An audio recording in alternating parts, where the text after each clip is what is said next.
Today we're making banana bread, but we don't have sour milk. So we're going to take some milk and add a little bit of vinegar. It's going to give it the great consistency of sour milk. Okay, that's good. Now you're going to need some softened butter and 3 ripe bananas. Now start mushing them up, and after a while they should look somewhat something like right here. Okay, that's pretty good, I think. In this bowl we have a half cup of shortening and a cup of sugar, and we are currently cutting the butter into the sugar. So this is what it looks like when the butter is cut into the sugar, and now we're going to add the eggs. And now you add the 2 eggs. And after adding the eggs, then you add the mashed bananas that Abby so beautifully mashed for us. There's 3 of them. They're not quite as ripe as we'd like them to be, but we're desperate for banana bread. Now we're ready to add the sour milk, but you need to be careful to add more milk than vinegar.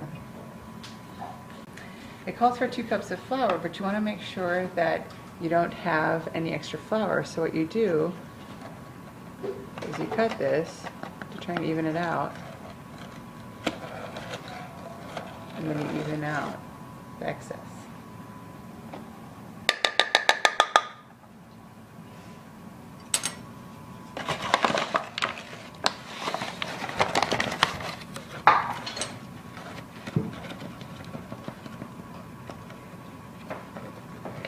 Next comes a teaspoon of baking soda, but all I could find was a half teaspoon, so we're going to do 2 of these.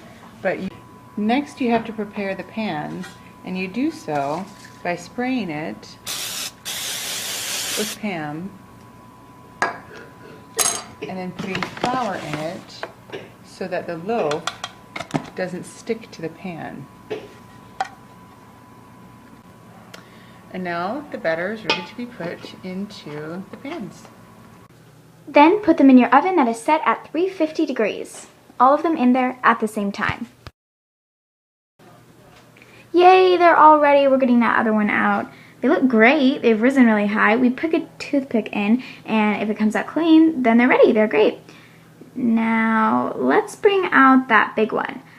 Ooh, the toothpick comes out with some dough on it. It's not ready. Let's put it back in the oven. Okay, now it's out of the oven, and it looks a lot better. We're cutting it out so we can then grab it and put it on the rack with all the other ones. And we have the other ones in a bag to keep them moist and tasting.